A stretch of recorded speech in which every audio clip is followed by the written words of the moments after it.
तो बच्चों चलिए देख लेते हैं क्वेश्चन नंबर 15 कैसे सॉल्व करेंगे। ठीक है, ये हमारा है त्रिकोणमिति के कुछ अनुप्रयोग का। इसके पहले हमने 14 क्वेश्चन को, जिसमें शायद 3 या लेक्चर हो चुके हैं, कवर कर लिया है 3 लेक्चर में। और यहाँ पर हम देखेंगे 15 और 16 नंबर। ठीक है, तो 2025 के अनुसार ये 16 नंबर सिलेबस में नहीं है, फिलहाल बता देंगे। ठीक है, कैसे लगेगा। और ये चलिए देख लेते हैं 15 नंबर। ठीक है, तो सबसे पहले देख लेते हैं, एक सीधा राजमार्ग जो है मीनार के पास तक जाता है। ठीक है, तो इसको राजमार्ग मान लेते हैं। ठीक है, ये राजमार्ग हो गया। और यहाँ पर मीनार मान लेते हैं, ये मीनार हो गई, ये राजमार्ग हो गया। ठीक है, ये यहाँ से जो रास्ता है यहाँ से मीनार तक ही जाता है। ठीक है, और होता है मीनार के शिखर पर खड़ा आदमी, मतलब यहाँ पर कोई आदमी है कार को। ठीक है, यहाँ से कार है कोई, देख रहा है तो अवनमन कोण के रूप में। ठीक है, अवनमन कोण के रूप में देख रहा है। ठीक है, तो इसको मान लेते हैं। और दृष्टि रेखा, इसको मान लेते हैं दृष्टि रेखा है। तो यहाँ से, ठीक है, यहाँ से देखता है तो 30 एंगल पर कोण है बना रहा है। ठीक है, यहाँ पर देखता है तो इस पे अभी 30 एंगल का कोण 30 डिग्री का दिखा रहा है। मीनार के पाद की ओर समान रूप से जाता है, इधर से चल रहा है। ठीक है, यहाँ से है और यहाँ पे 30 डिग्री का है, इधर की ओर जा रहा है। तो 6 सेकंड बाद देखता है कि यहाँ से मान लेते हैं, यहाँ पर आ जाता है 6 सेकंड बाद। और एक कोण कितना हो जाता है 60 डिग्री का। ठीक है, तो पूरा एंगल जो है यहाँ से लेकर यहाँ तक, ठीक है, ये वाला एंगल 60 डिग्री का हो जाता है। और यहाँ पर जो था वो 30 डिग्री का। ठीक है ना, तो बता रहे हैं तो मीनार तक पहुँचने में लगा समय ज्ञात कीजिए। ठीक है, तो यहाँ से लेकर यहाँ तक कितने समय में पहुँचेगा। ठीक है ना, यहाँ से यहाँ तक कितने समय पहुँचेगा। ठीक है, इस बिंदु से ये पूछ रहा है ना, इस बिंदु से कितनी देर में पहुँचेगा। ठीक है ना, तो चलिए देख लेते हैं। ए बी मीनार हो गया, और ये सी मान लेते हैं। और डी बिंदु से बी तक पहुँचने में लगा समय हमें ज्ञात करना है। ठीक है ना, तो चलिए देख लेते हैं। तो इसको मान लेते हैं मीनार की ऊंचाई h मीटर है। ठीक है, और ये डिस्टेंस तय करने में 6 सेकंड लगा। ठीक है, यहाँ पर सेकंड दिया गया है। ठीक है, सी डी डिस्टेंस को तय करने में कितना समय लगा है, 6 सेकंड। तो चलिए देख लेते हैं, जल्दी से क्वेश्चन सॉल्व कर लेते हैं। ठीक है, तो देखिए सबसे पहले ये दोनों पैरेलल साइड हैं, पैरेलल साइड हैं, और इसको तिर्यक लाइन ये काट रही है ए सी। ठीक है, काट रही है, तो एकांतर कोण ये वाला एंगल बराबर होता है। ठीक है, इसको एकांतर बोलते हैं। जेड अगर आप ढूंढ पाएँ तो जेड अगर ढूंढ पाएँ आप, तो यहाँ पर बनता है एकांतर कोण। ठीक है, तो इसको एकांतर कोण कहते हैं। ये होता है बराबर। ठीक है, तो यहाँ पर देखिए ध्यान से, ये वाली साइड और इस वाली के साइड आए रही है। देखिए ये वाला एंगल ये वाले एंगल के साथ तो बनाएगा यहाँ पर 30 डिग्री, और ये वाले एंगल इस वाले एंगल के साथ तो यहाँ पर बनाएगा 60 डिग्री। ठीक है, तो अब त्रिभुज ए बी सी ले लेते हैं। ठीक है, त्रिभुज पहले ये वाला लेते हैं, त्रिभुज ए बी डी में। ठीक है, चाहे जो ले लीजिए, आपके ऊपर डिपेंड करता है। तो त्रिभुज ए बी डी में, ठीक है, त्रिभुज ए बी डी में, ठीक है, त्रिभुज ए बी डी में tan 60 degree equal to A B perpendicular upon base क्या है, बी डी है। ठीक है ना, तो परपेंडिकुलर एच है हमारा। ठीक है, और बी डी हमारा कितना है, तो बी डी डिस्टेंस तो बी डी ही है, हमें पता ही नहीं है ना, ऐसा ही रहने देते हैं। और 10 60 का मान √3। ठीक है ना, तो क्रॉस मल्टीप्लाई भी कर सकते हैं। ठीक है, यहाँ से, ठीक है, तो क्रॉस मल्टीप्लाई करेंगे तो एच बराबर हमें मिलेगा, √3 बी डी। ठीक है, एच की डिस्टेंस है हमारे पास। अब देख लेते हैं, ये वाली हमारी डिस्टेंस √3 बी डी मिल गई। अब देख लेते हैं त्रिभुज ए बी सी में। ठीक है, त्रिभुज ए बी सी में इक्वेशन नंबर 1 मान लेते हैं इसको। ठीक है ना, त्रिभुज ए बी सी में 30 डिग्री। ठीक है, और ये हो जाएगा A B upon B C. ठीक है ना, बी सी, तो 30 अंश का मान 1/√3। ए बी हमारा एच है। ठीक है ना, और यहाँ से बी सी जो है, बी सी जो डिस्टेंस है, देखिए ध्यान से, बी सी को क्या लिख सकते हैं, B D plus D C. ठीक है, तो बी सी को लिख सकते हैं बी डी, ठीक है, B D plus D C या सी डी, है ना। ठीक है ना, सी डी या डी सी बात एक ही है।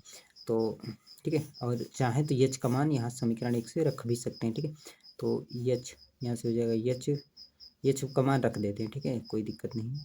तो एच का मान रखेंगे तो मिलेगा √3 b और ये d हो जाएगा और ये हो जाएगा B D plus D C, ठीक है ना।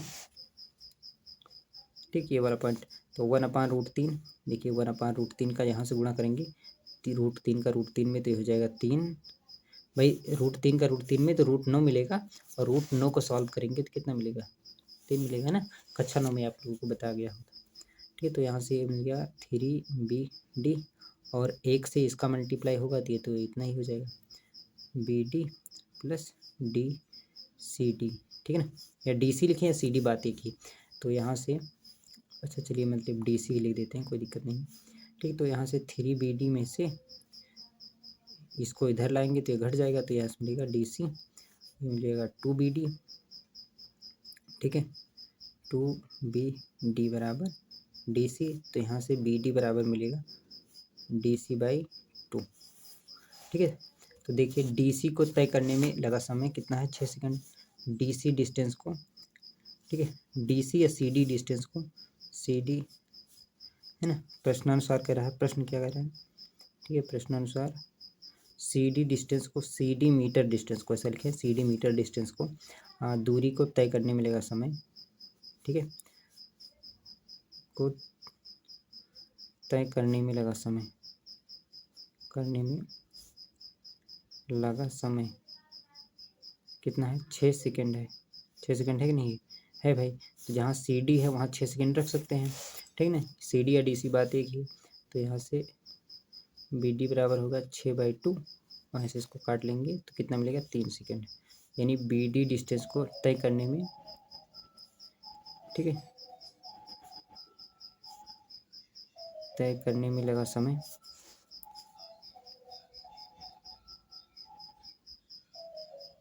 कितना होगा, 3 सेकंड, ठीक है ना। तो ये हमारा आंसर था, इस तरह भी सॉल्व कर सकते हैं, ठीक है,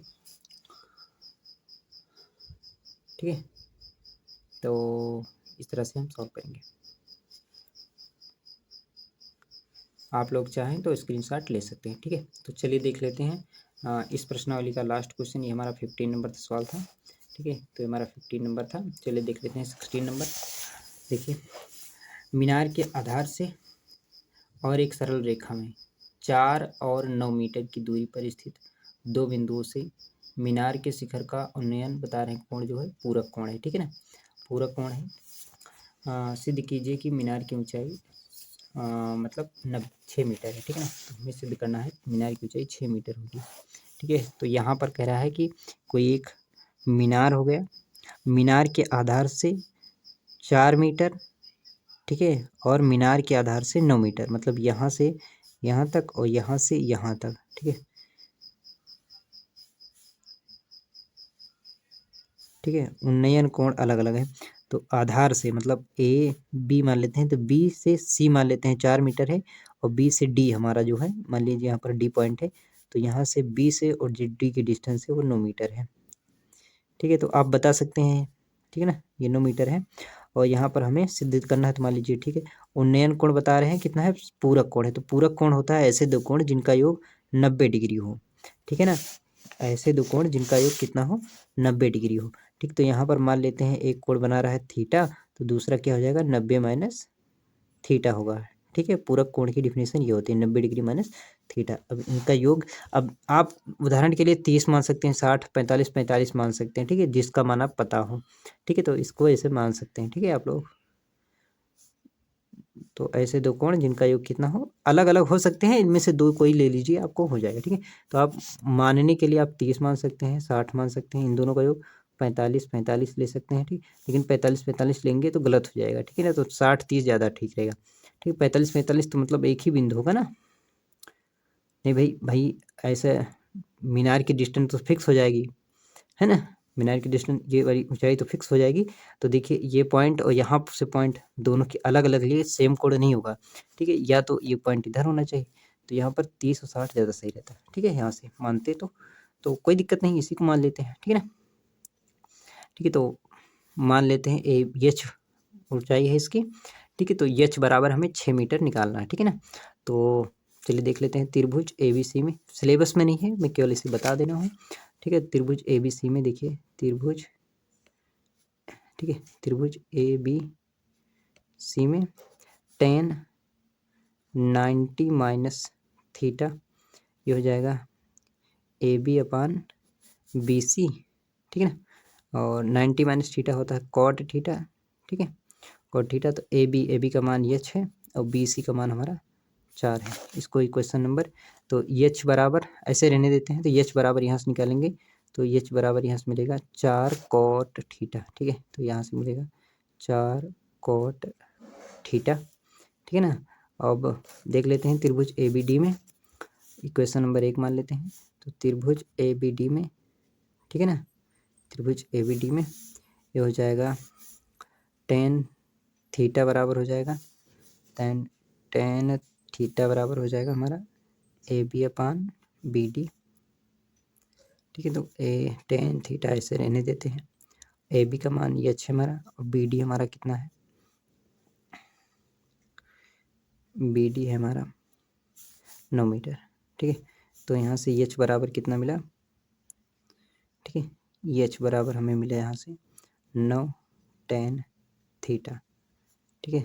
तो इक्वेशन नंबर 1 और 2 दोनों बराबर होना चाहिए, ठीक है ना। देखिए 1 और 2 को हम गुणा कर दे रहे हैं, समीकरण 1 और 2 की गुणा करने पर, ठीक है। तो समीकरण 1 व 2 की, ठीक है, गुणा करने पर, तो गुणा करेंगे तो H का H से स्क्वायर, तो H स्क्वायर हो जाएगा, और ये हो जाएगा 4 9 36, ये tan थीटा, और ये हो जाएगा cot थीटा, ठीक है ना। इस तरह हो जाएगा जब गुणा करेंगे तो यहाँ से मिलेगा, देखिए tan theta cot theta cancel होकर 1 होता है इसका गुणा, ठीक है। तो गुणा करना चाहें तो tan थीटा cot थीटा को लिख सकते हैं 1/tan थीटा, और इससे कैंसिल हो जाएगा, तो H स्क्वायर बराबर मिलेगा 36, ठीक है ना। तो H बराबर यहाँ से कितना मिलेगा, H बराबर √36, इसको सॉल्व करेंगे तो 6 मिल जाएगा, ठीक है। तो 6 मीटर, ठीक है ना। तो यही हमें क्या करना था, प्रूव करना था, ठीक है। तो इसकी ऊंचाई कितनी होगी, 6 मीटर होगी, ठीक है ना। ये हमें प्रूव करना था, तो इस तरह हमने सॉल्व किया है। तो इसी के साथ ये एक्सरसाइज हमारी समाप्त हो रही है। तो चलिए मिलते हैं किसी नए अध्याय में, नए वीडियो के साथ। तब तक के लिए पढ़ते रहिए, खुश रहिए।